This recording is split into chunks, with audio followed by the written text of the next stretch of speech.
오늘도 우리를 주님만 의지하며 살아가는 삶의 광야로 부르시는 하나님 아버지, 감사와 찬송을 드립니다. 우리가 드리는 이 예배를 통해 영광받아 주시옵소서.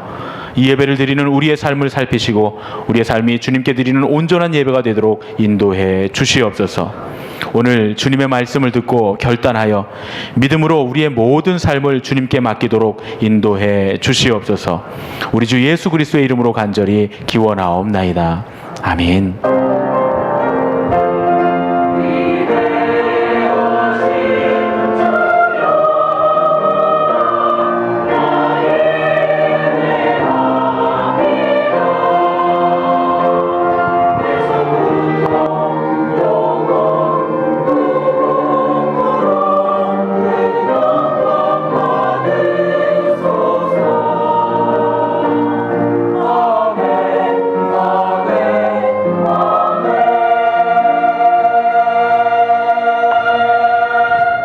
우리 모두 조용히 지난 한 주간 우리의 허물과 연약함을 주님께 고백하겠습니다.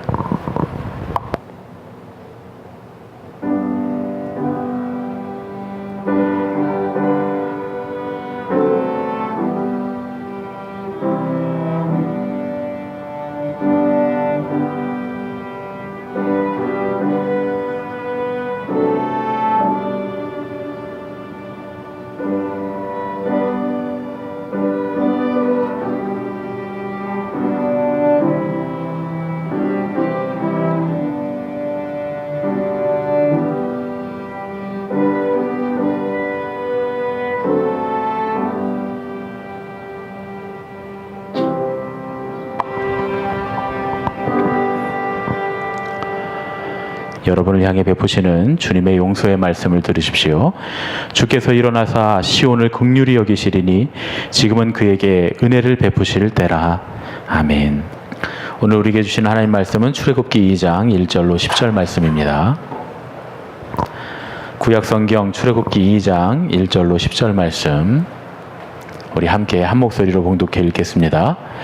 레위 가족 중 한 사람이 가서 레위 여자에게 장가들어 그 여자가 임신하여 아들을 낳으니 그가 잘생긴 것을 보고 3달 동안 그를 숨겼으나 더 숨길 수 없게 되매 그를 위하여 갈대 상자를 가져다가 역청과 나무진을 칠하고 아기를 거기 담아 나일 강가 갈대 사이에 두고 그의 누이가 어떻게 되는지를 알려고 멀리 섰더니 바로의 딸이 목욕하러 나일강으로 내려오고 시녀들은 나일강가를 거닐 때에 그가 갈대 사이에 상자를 보고 시녀를 보내어 가져다가 열고 그 아기를 보니 아기가 우는지라. 그가 그를 불쌍히 여겨 이르되 이는 히브리 사람의 아기로다. 그의 누이가 바로의 딸에게 이르되 내가 가서 당신을 위하여 히브리 여인 중에서 유모를 불러다가 이 아기에게 젖을 먹이게 하리이까. 바로의 딸이 그에게 이르되 가라 하매 그 소녀가 가서 그 아기의 어머니를 불러오니 바로의 딸이 그에게 이르되 이 아기를 데려다가 나를 위하여 젖을 먹이라. 내가 그 삭슬 주리라. 여인이 아기를 데려다가 젖을 먹이더니 그 아기가 자라매 바로의 딸에게로 데려가니 그가 그의 아들이 되니라. 그가 그의 이름을 모세라 하여 이르되 이는 내가 그를 물에서 건져내었음이라 하였더라. 아멘. 오늘 네 번째 시간입니다. 재밌는 얘기로부터 시작을 좀 하려고 합니다. 어떤 한 청년이 선을 보러 나갔습니다. 근사한 레스토랑에서 선을 봤는데 선 보러 나온 처녀가 참 마음에 드는 거예요. 얼굴도 예쁘고 또 대화도 잘 통하고 마음도 싹싹한 것 같고 참 마음에 들어서 가장 비싼 스테이크를 시켰습니다. 그래서 둘이 이제 스테이크를 막 먹으려고 하고 있는데 그 레스토랑 안에 있었던 그 그랜드 피아노에 피아노 연주자가 딱 와서 앉더니 베토벤의 피아노 소나타 14번 C샵 단조, 우리가 잘 아는 그 월강 소나타를 딱 치기 시작하는 거예요. 이 청년이 마침 굉장히 좋아하는 곡이라서 아는 척을 하려고 그러는데 갑자기 곡목이 기억이 안 나는 겁니다. 그래서 선을 보고 있는 처녀에게 물어봅니다. 제가 이거 참 좋아하는 곡인데요. 이 무슨 곡이죠? 이 곡이 무슨 곡이죠? 그랬더니 처녀가 눈을 감고 조용히 생각을 하다가 이렇게 말합니다. 소곡이에요. 분명 소곡이에요. 예. 관점이 달라도 너무 다르다. 다른 그런 커플의 이야기입니다. 뭐 그럴 수도 있죠. 단어가 같다 보니까 다르게 생각할 수 있습니다. 사람의 관점이 다르면 얼마든지 오해할 수 있습니다. 우리 안에 오해는 얼마든지 일어날 수 있습니다. 우리가 같은 아라고 말해도 그 아가 다른 의미를 가질 수 있기 때문에 그렇습니다. 그런데 그 오해가 심해지면 서로 미워하게 되고 반목하게 됩니다. 그런데 그렇게 오해가 심해져서 미워하고 반목하는 상황을 가만히 들여다보면 그 오해하고 반목하고 미워하는 두 사람의 신뢰가 별로 그렇게 돈독하지 못할 때 그런 문제들이 생기게 됩니다. 두 사람이 신뢰가 견고하면 이 오해의 소지가 있어도 서로 이해할 수 있는 경우가 많이 있습니다. 그 사람이 그럴 리가 없어. 첫 번째는 이렇게 생각하죠. 그 사람이 그럴 리가 없어. 아니, 그 사람이 실제로 그랬다 하더라도 그 사람이 그랬다 그러면 분명히 어떤 이유가 있을 거야. 이렇게 서로 이해를 해 줍니다. 이런 걸 우리가 신뢰의 관계라고 말을 합니다. 그런데 여러분, 이건 사람들만의 경우만은 아닙니다. 우리들 관계에도 그런 일들이 있지만 하나님과 나의 관계에서도 그런 일들이 일어납니다. 왜냐하면 하나님의 관점과 나의 관점이 다를 때가 많이 있기 때문에 그렇습니다. 우리도 때로는 하나님의 뜻을 오해할 수 있습니다. 그래서 하나님과의 관계가 친밀하지 못하면 하나님을 신뢰하는 마음이 돈독하지 못하면 하나님 나한테 왜 이러시지? 날 왜 이렇게 괴롭히시지? 하나님 원망하고 미워할 수도 있다. 그런 얘기입니다. 그러나 하나님께 대한 신뢰가 두터운 사람은 하나님이 분명히 내 생각과는 다르지만 내 관점과는 다르지만 좋은 일을 하실 거야. 이렇게 생각하게 되고 그렇게 되면 도대체 하나님 왜 이렇게 일을 하실까? 하나님이 이런 뜻으로 일을 하셨구나. 하나님의 뜻을 깨닫게 되고 전화위복되는 역사가 일어나게 되는 줄로 믿습니다. 오늘은 그런 말씀을 좀 함께 나누려고 합니다. 바로의 박해가 막 시작되던 때, 극심한 때에 레위 족속의 아므람이라고 하는 사람과 요게벳이라고 하는 부부가 있었습니다. 이 부부 사이에 셋째 아들을 낳게 됩니다. 아마 첫째 아들 아론을 낳고 둘째 딸 미리암을 낳았다면 해도 그렇게 박해가 심하지 않았던 모양이에요. 그런데 하필이면 세 번째 아들을 낳는데 이 아들이 너무 잘생겼습니다. 오늘 성경에 보니까 잘생겼다 그랬습니다. 너무 잘생겼어요. 물론 부모 보기에는 고슴도치도 제 새끼는 이쁘다고 잘생겼을 수 있지만 이 부모가 잘생겼다고 생각한 건 뭐냐면 비범한 면이 있다 이렇게 본 겁니다. 특별한 아이다. 분명히 뭔가 하나님께서 계획을 가진 훌륭한 아이다. 비범한 아이로 보게 된 겁니다. 그래서 그 사실을 알고는 이 어머니가 목숨을 걸고 이 아이를 숨깁니다. 그런데 3달이 지나니까 더 이상 숨길 수 없는 지경이 됩니다. 뭔가 목소리가 우렁찼든지 아니면 3달 된 애가 갑자기 일어나서 뛰어다녔든지 뭔가 있었겠죠. 비범한 일이 성경에 기록되진 않았지만 뭔가 비범한 면이 있어서 숨길래야 숨길 수 없는 그런 아이가 됐다. 그런 얘기입니다. 이 아이를 살리려고 이 엄마가 자기의 최선을 다해서 숨기고 또 숨겼는데 3달 만에 실패하고 만 거예요. 사람이 이 정도로 애를 쓰면 하나님이 도와주셔야지 이렇게 우리가 생각할 수 있습니다. 도와주실 만도 한데 하나님 전혀 아이를 숨기는 일을 도와주지 않으십니다. 그래서 어머니 요게벳은 이 아이를 그러면 어떻게 살릴 수 있을까? 이제는 숨길 수가 없는데 어떻게 살려야 할까 고민하다가 다른 방법을 찾기 시작합니다. 아기 엄마 요게벳이 아이를 위해서 갈대 상자를 만들고 거기에다가 역청을 발라서 방수 처리를 합니다. 그리고 그 갈대 상자에 아이를 담아서 강가의 갈대 숲 사이에 띄워놓습니다. 여러분, 이게 중요합니다. 강물에 흘려보낸 게 아니라 강가에 있는 갈대 숲 사이에 띄워놓았다라고 하는 겁니다. 이 갈대 상자는 히브리어로 테바라고 하는데 이 테바라고 하는 말은 노아의 방주에도 그대로 쓰입니다. 노아의 방주가 테바입니다. 노아의 방주가 배가 아니잖아요. 거대한 상자 아닙니까? 거대한 상자였던 것처럼 이 아기를 담았던 갈대 상자도 배가 아니라 테바, 상자였습니다. 요게벳이 만든 이 테바는 이 노아의 방주와 공통점이 있습니다. 공통점이 뭐냐면 생명을 살리기 위한 것이었다 하는 거죠. 생명을 보존하기 위한 것.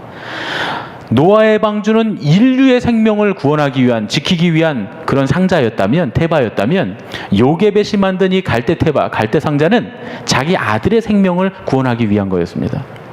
이 노아의 방주가 자기들의 가족들을 구원하기 위해서 만든 방주였지만 온 인류 세계를 구원한 방주가 된 것처럼, 구원의 방주가 된 것처럼 요게벳이 만든 이 갈대 상자 테바 방주도 작은 바구니였지만 자기 아들 하나를 구원하기 위한 거였지만 결론적으로는 온 이스라엘 백성들을 구원하는, 노예에서 해방시키는 그런 구원의 생명의 방주가 되었다 하는 면에서 두 가지는 같은 공통점을 갖고 있습니다. 하지만 요게벳의 테바는 노아의 방주와 비교하면 너무나 작고 연약한 갈대 상자입니다. 물론 만드는 과정은 똑같죠. 이 잣나무로 만든 다음에 역청을 발라서 이 노아의 방주를 만들었듯이 갈대로 만들어서 그 역청을 발라서 또 테바를 만듭니다. 근데 이게 큰 게 아니라 작은 거란 말이죠. 그러니까 그 이집트의 왕자라고 하는 만화를 보면 그 어머니 아버지가 강에다 그냥 흘려보내요. 그러니까 파도가 쳐갖고 막 뒤집어지려고 그러고 하마가 와서 막 깨물려고 그러고 그냥 악어들이 막 몰려오고 그럽니다. 그 고난을 헤치고서 이 갈대 상자가 그 이집트 공주의 그 앞까지 이렇게 흘러내려가는 장면이 나오는데 그거는 상상력입니다. 그런 일 절대 있을 수 없습니다. 이게 갈대 상자 조그만 거기 때문에 이거 엄마가 애를 그냥 물에 빠뜨려 죽이려는 거 아니면 나일강에 흘려보낼 수가 없어요. 그 오늘 말씀이 맞습니다. 갈대 숲에 가만히 띄워놨다. 그런데 이 갈대 숲이 어디냐? 요게벳이 띄워놨더니 갈대숲은 이집트 여인들의 목욕탕이었다 하는 거죠. 예. 아마 이 이집트 공주가 와서 이렇게 거기서 목욕을 할 정도면 아주 굉장히 갈대숲이 촘촘하게 잘 나 있어서 여인들이 그 가운데 숨어서 이렇게 목욕을 하면 전혀 보이지 않는, 부담 없이 목욕할 수 있는 아마 그런 장소였을 겁니다.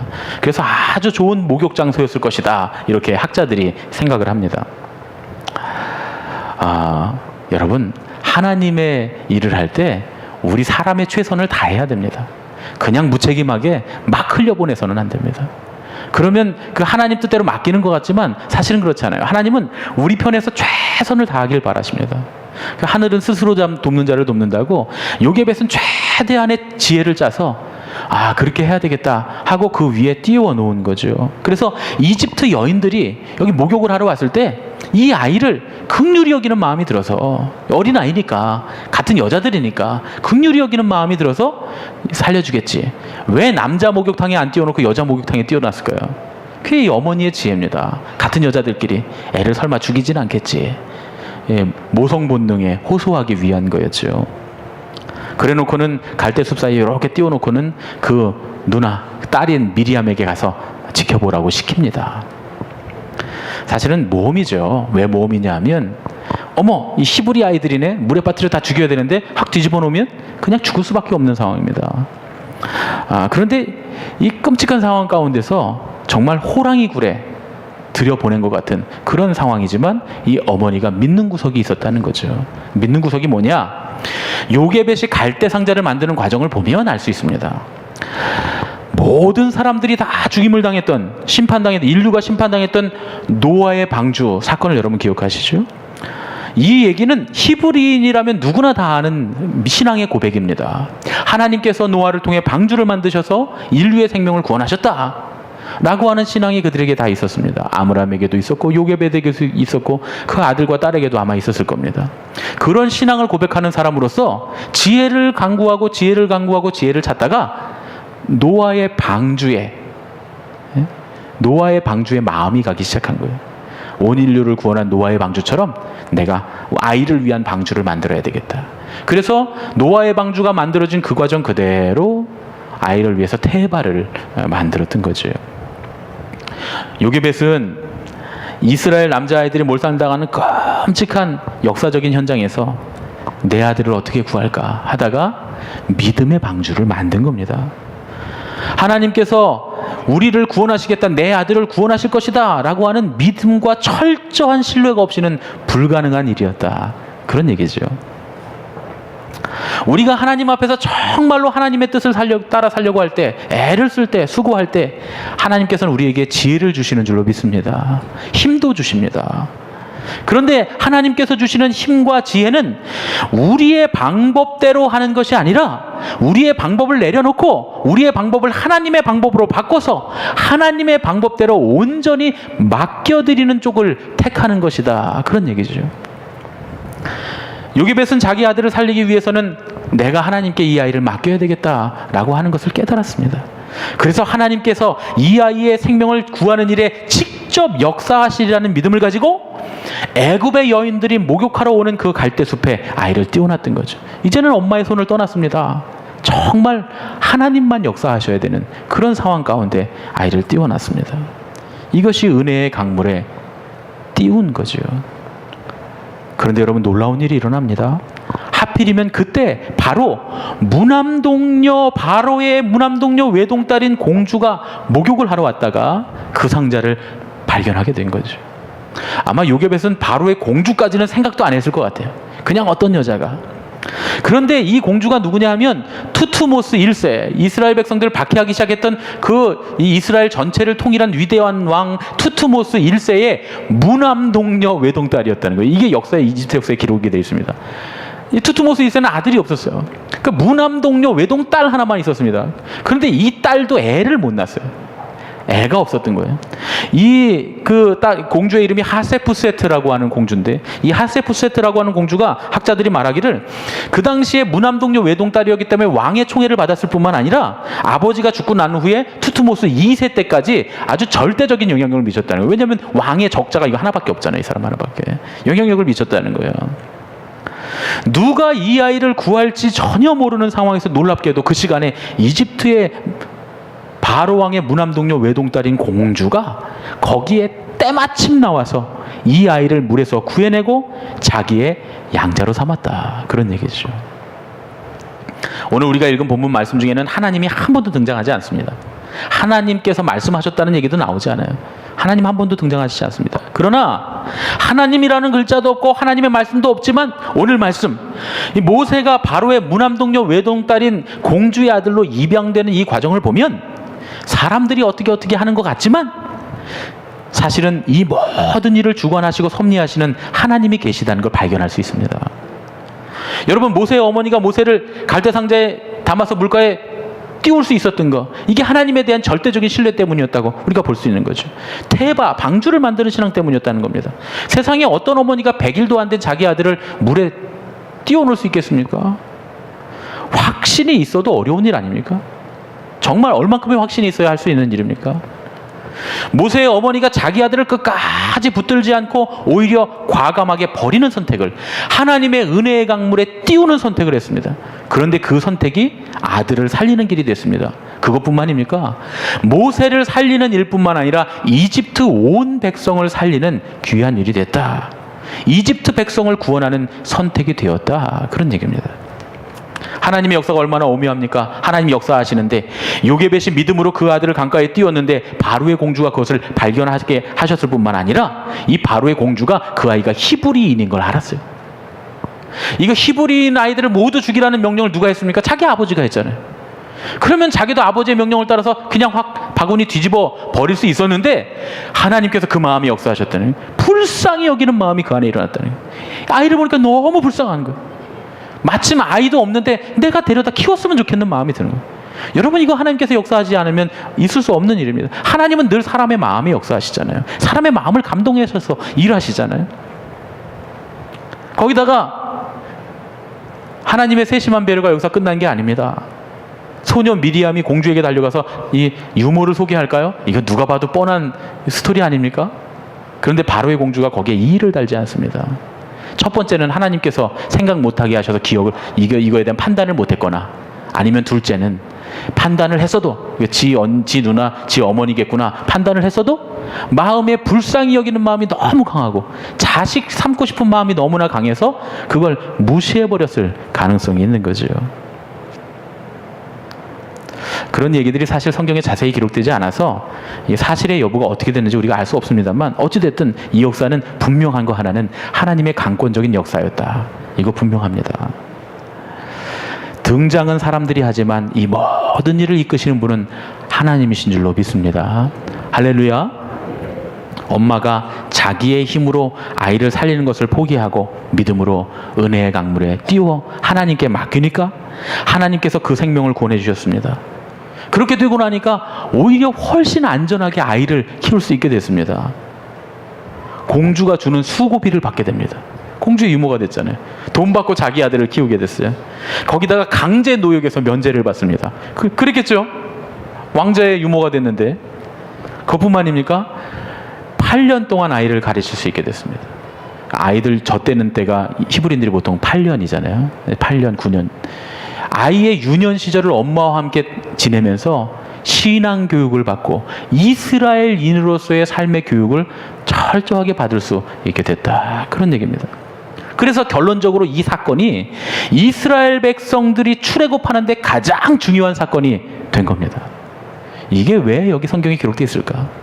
이스라엘 백성들이 출애굽하는데 가장 중요한 사건 아닙니까? 리더가, 이 이스라엘 백성의 리더가 하나님의 명령을 받은 선지자 모세가 어떻게 만들어졌는가, 그 과정을 우리에게 보여주는 겁니다. 전도서 11장에 보면 솔로몬이 이렇게 말합니다. 11장 1절에 너는 내 식물을 물 위에 던지라. 여러 날 후에 도로 찾으리라. 여러 가지 의미가 있습니다. 우리가 오늘 말씀한 것처럼 믿음으로 하나님께 맡기라 라고 하는 의미가 거의 가장 큰 의미입니다. 하나님을 온전히 신뢰하는 믿음이 없으면 결코 자기의 식물을 물 위에 던질 수 없습니다. 선한 일에 대한 확신이 없으면 결코 자기의 소유를 남들과 나눌 수 없습니다.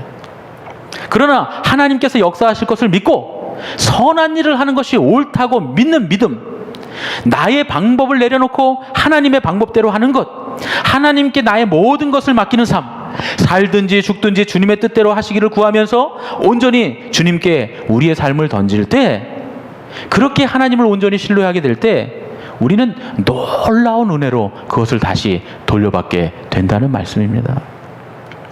그런데 여러분, 하나님께서 돌려주실 때 이전과 똑같은 걸 돌려주시는 법이 없습니다. 내가 이전에는 상상할 수 없었던 놀라운 것을 덧입혀 보내주신다는 것을 믿어야 할 줄로 믿습니다. 제가 사실은 이 설교를 다 준비하고 어제 몸이 너무 안 좋았는데 성가대 연습을 다 한다 그러니까 교인들도 나오는데 나도 있어야지, 그래서 맨 뒤에 앉아 성가 연습을 했습니다. 하다 보니까 주태영 권사님이 간증하시더라고요.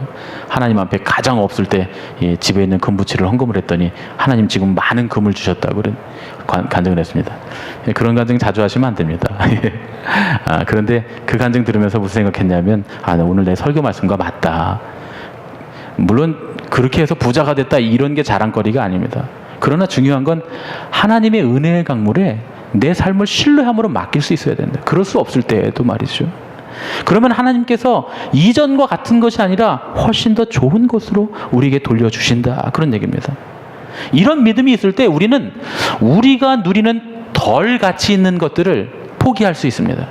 덜 가치 있는 것들을 버릴 수 있고 하나님께 맡겨드릴 수 있고, 그러면 하나님께서 주시는 훨씬 더 가치 있는 것들을 받을 수 있게 된다. 그런 얘기입니다.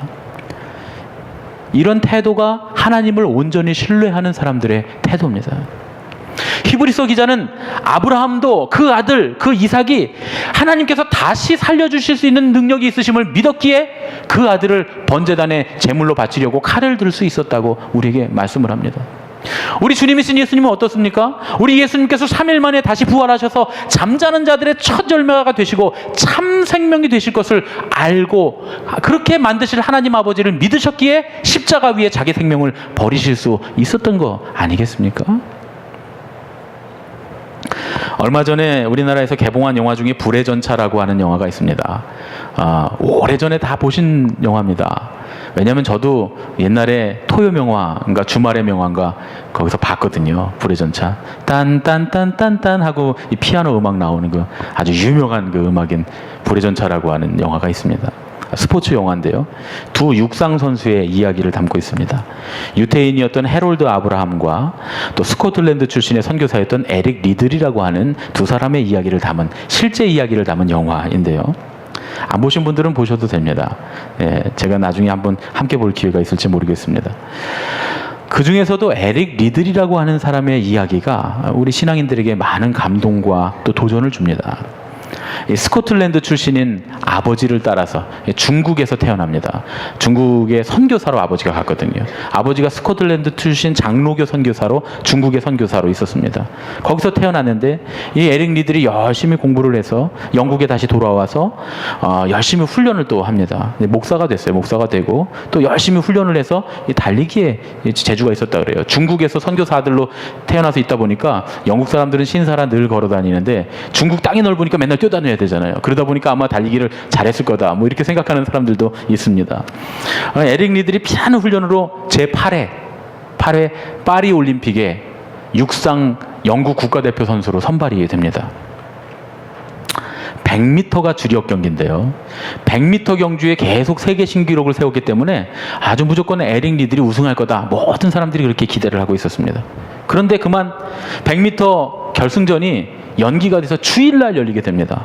그랬더니 에릭 리들이 이런 지하에 나는 주일에 달리지 않습니다. 이렇게 말하고 참가를 포기합니다. 그리고는 주일 예배를 드리기 위해서 100m 경기를 포기하고 그날 교인들하고 함께 모여서 예배를 드리고 자기가 설교를 하고 자기 교회에서 설교를 하고 그리고 심지어는 경기장에 나가보지도 않았다는 거예요. 그날은 주님께 예배 드리는 날이라고 경기장에 가서 뭐 성수들을 격려하거나 응원하거나 그것도 안 했어요. 그냥 평상시 주일처럼 그렇게 교인들과 함께 지냈다는 거예요. 많은 영국 사람들이 그를 비난했습니다. 편협하고 옹졸한 신앙인이다. 조국의 명예를 버린 위선자다. 신앙을 소매 끝에 달고 다니는 신앙식 깊은 척하는 위선자다. 그런 비난에도 불구하고 결국 자기의 신념을 굽히지 않았습니다. 그런데 하나님은 그런 에릭 리들을 버리지 않으셨다는 거예요. 자기의 주종목이 아닌 200m에 출전을 했는데 동메달을 따게 됩니다. 그리고 나서는 또 우여곡절 끝에 어찌어찌 해서 400m 경기에도 출전을 했습니다. 이거 단거리 경기 선수가 중장거리에 나가는 거 굉장히 어려운 일인데요. 그냥 사실 이 400m에서는 다른 선수들의 들러리밖에 안 됐습니다. 그 당시만 해도 예선에서 스위스의 임바흐, 미국의 피치 뭐 이런 이름을 가진 선수들이 계속 세계 신기록을 갈아치우면서 예선에서 우승 후보로 올라오고 있었다는 거예요. 그러다 보니까 자기 종목이 아니었던 에릭 리들은 아예 주목조차 받지 못했다는 거예요. 간신히 결승전에 진출을 했습니다. 그런데 400m 결승 경기가 있던 날 에릭 리들이 이제 스포츠 마사지가 다 있잖아요. 에릭 리들을 마사지하는 스포츠 마사지사가 이렇게 마사지를 해준 다음에 쪽지를 하나 건네줬다는 거예요. 근데 거기에 이런 글이 쓰여 있었답니다. 그 글이 이렇습니다. 구약에 이런 글이 있네. 나를 존중히 여기는 자를 나도 존중하리라. 최선의 영광이 있기를 빌면서 이런 쪽지를 딱 써서 무슨 얘기입니까? 모든 영국이 다 비난을 해도 나는 당신을 지지한다. 이 에릭 리들을 마사지하던 안마사가 쪽지를 전해준 겁니다. 경기가 이윽고 시작됐는데 모든 사람들이 깜짝 놀랍니다. 에릭 리들이 정말 여러분 엘리야가 아합 왕의 마차 앞에서 막 뛰어가면서 찬양했던 거 여러분 기억하시죠? 정말 신들린 듯이 그렇게 뛰면서 첫 바퀴를 선두로 탈환을 한 겁니다. 뭐 차이가 많이 났습니다. 경기를 지켜보던 전문가들이 해설가가 에릭 리들이 저런 속도로 계속 유지하고 달리면 도중에 쓰러져 죽을 수도 있다. 그렇게 얘기할 정도로 단거리 100m를 달리는 것처럼 그렇게 한 바퀴를 돌았다는 거예요. 그런데 놀라운 일은 400m를 다 그렇게 달렸다는 거예요. 결국에는 그 상태 그대로 유지해서 결승전을 골인하게 됩니다. 그리고 세계 신기록을 세우게 됩니다. 사람들이 이제 난리가 났죠. 100m 주자인데 400m에서 우승을 했으니까 사람들이 막 와서 어떻게 100m 종목 선수가 주종목도 아닌 이 400m에서 우승을 할 수 있습니까? 이렇게 물었더니 에릭 리들이 이렇게 대답했다 그래요. 처음 200m는 제가 할 수 있는 한 힘껏 달렸고 나머지 200m는 하나님의 도우심으로 더욱 힘껏 달렸습니다. 이게 에릭 리들의 대답이었습니다. 에릭 리들이 올림픽 우승자가 됐습니다. 이 다음 얘기도 참 은혜롭습니다. 모든 영광 가운데 편안하게 살 수 있었습니다. 그런데 그럼에도 불구하고 전쟁이 벌어지고 있는 중국으로 선교사로 떠납니다. 많은 사람들이 만류했지만 그가 중국을 향해 떠나면서 이렇게 얘기했다 그래요. 세상을 위한 그리스도, 이것이 우리의 좌우명입니다. 세상은 그리스도가 필요하기 때문입니다. 그래서 전쟁의 위험천만한 중국으로 떠납니다. 1938년에 중국을 침략한 일본군에게 포로로 잡혀서 웨이시엔 수용소에 갇히게 됐답니다. 온갖 벌레들과 쥐가 들끓는 그곳에서도 부지런히 복음을 전하고 아픈 사람들을 돌봤다는 거예요. 그렇게 하다가 2차 세계대전이 끝나기 직전인 1945년 2월에 뇌종양으로 그곳에서 하나님의 부르심을 받게 됩니다. 이 해방되고 풀려나지도 못하고 말이죠. 그 직전에 너무 안타까운 일이지만 그럼에도 불구하고 하늘나라에서는 해와 같이 빛나고 있을 줄로 믿습니다. 하나님 당신을 존중히 여기는 사람을 존중하신다고 그래요. 참된 하나님의 역사는 나의 방법을 하나님의 방법으로 바꾸는 데서부터 일어납니다. 거기에 위대한 것이 있습니다. 우리가 우리 자신을 의지하는 일을 포기하고 하나님을 의지하기로 마음 먹을 때 하나님께서는 우리에게 지혜도 주시고 힘도 주십니다. 그리고 하나님께서 주신 지혜와 힘을 따라서 하나님 앞에 순종하면 하나님의 놀라운 섭리를 경험하게 되는 줄로 믿습니다. 전화위복되게 하시고 기적을 보게 하시는 하나님이신 줄로 믿습니다. 오늘 이 시간 우리가 바꿔야 될 우리의 방법이 뭘까요? 어떻게 우리의 방법을 하나님의 방법으로 바꿔야 될까요? 하나님께서 지금 나에게 원하시는 삶의 태도가 무엇일까요?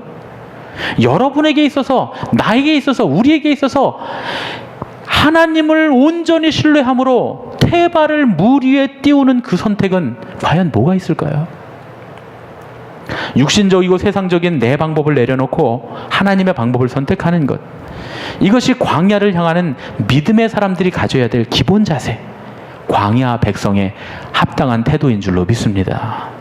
옆에 계신 분들과 인사하겠습니다. 하나님의 방법대로 합시다. 하나님께 맡깁시다. 할렐루야. 사랑의 아버지 하나님, 주님의 은혜를 감사드립니다. 오늘도 우리를 부르셔서 주님께서 우리에게 귀한 말씀을 주셨습니다. 주님은 주님을 존중히 여기는 사람을 존중하시며 주님의 역사는 나의 방법을 하나님의 방법으로 바꾸는 데서부터 시작된다고 우리에게 가르쳐 주셨습니다. 우리가 우리 자신을 의지하는 일을 포기하고 주님을 의지하기로 마음 먹고 주님의 은혜의 강물에 우리의 삶을 띄우면 주님께서 놀랍도록 역사하셔서 더 좋은 곳으로 우리에게 돌려주시는 은혜를 경험하게 하여 주시옵소서. 이제는 우리 주 예수 그리스도의 은혜와 하나님 아버지의 지극하신 사랑과 성령님의 교통하시고 인도하심이 주님만 의지하며 주님의 은혜의 강물 위에 우리를 맡기며 우리의 삶을 맡겨드리기를 원하는 예수님의 가족들 머리 위에 이제부터 영원까지 함께 하셨기만을 간절히 축원하옵나이다. 아멘.